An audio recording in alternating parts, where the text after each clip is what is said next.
سلام، زه کارولین یم. ما له خپل ټیم سره خبرې کولې او موږ هڅه کوله داسې څه پیدا کړو چې ټول یې یو ځای ترسره کړو.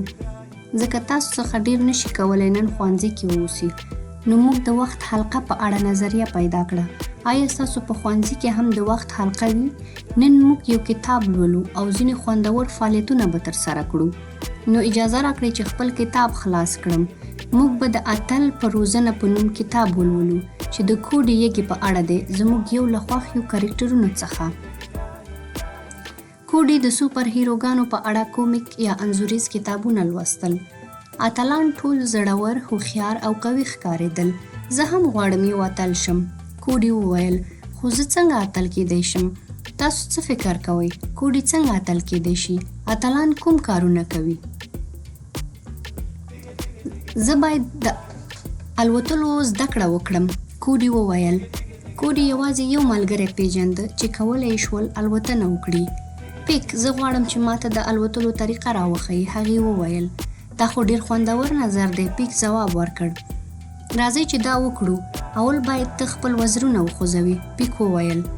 کوډې هڅه وکړه خو د هغې لاسونه نشو کولی چې هغه هوا ته پورته کړي. د دې څوکۍ نه ټوپ وهه او هڅه وکړه. پیک هغې ته وویل. خو هیڅ طریقه نه وه چې کوډې الوتنه وکړي. ستاسې په نظر ولې کوډې نشي کولی الوتلی؟ آیا تاسې کله یو الوتونکي یږه لیدلې ده؟ شاید ځکه چې کوډې د پیک په شان وزرونه نه لري. آیا نور څه هم شته چې اتلان یې کولی شي؟ پیک وپوښتل. هو، کوډې وویل. هغوی کولی شي درانه شیان پورته کړي. کوډې هڅه وکړه چې یو درنه ډبره پورته کړي، خو هغه ډېره درنه وه. تاسې په نظر کوډې په انځور کې څنګه ښکاري؟ ستاسې څه فکر دی؟ هغه څه احساس لري؟ زما یو ملګري وویل هغه داسې ښکاري لکه چې ډېر ناامیده شوی وي.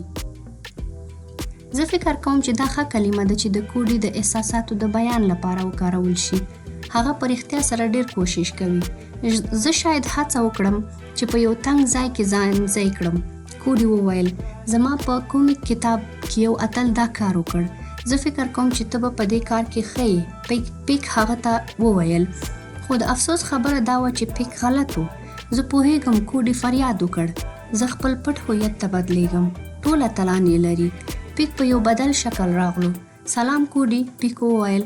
ته پوهیږې زه څوک یم؟ کوډې وپوښتل. هو، پیک وویل.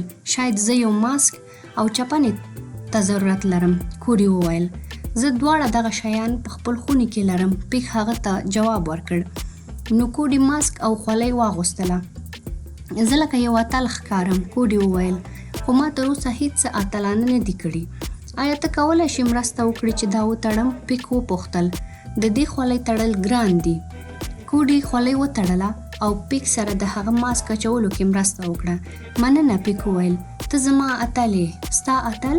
کوډې ځواب ورکړ. ما په پای کې دا وکړل. ولې فکر کوئ چې پیک وایي کوډې اتل دی؟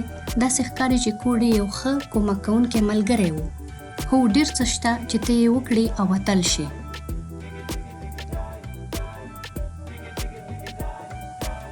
اوس راځئ چې ځینې فعالیتونه وکړو. دا هغه کلمه ده چې تاسو په دې کتاب کې لیدلې ده او دا د HERO سره لیکل شوې ده. آیا غواړئ له ما سره یې بیا ووایاست؟ HERO اتل جوړوي. ډېر ښه. او دا یوه بله کلمه ده دیټ. دا کلمه د دوو حرفونو ټي سره شروع کیږي چې ټي د ژبې ټکان غږ کوي او اچ چې هواره غږ کوي. خو د ټي اچ سره یو ځای دا کلمه هواره غږ جوړوي. آیا غواړئ چې له ما سره دا غږ وکړئ؟ آیا تاسو کولی شئ دا غږ وکړئ؟ دا کلمه ده دیټ. او دلته یوه جمله ده چې دا کلمه پکې ده. دیټ واز هارد. دا سخت و.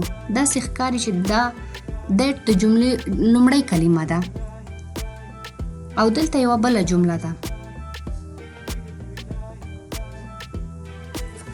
Heroes can lift heavy. په خانخالي کې ترونز راځي چې ترونز تختونو ته ویل کېږي او things شیانو ته ویل کېږي. نو ستاسو په نظر کوم یو جواب دی؟ زه فکر کوم چې heroes can lift heavy things یعنی اتلان کولی شي چې درانه شیان پورته کړي. ډېر ښه. تاسو جمله جوړه کړه.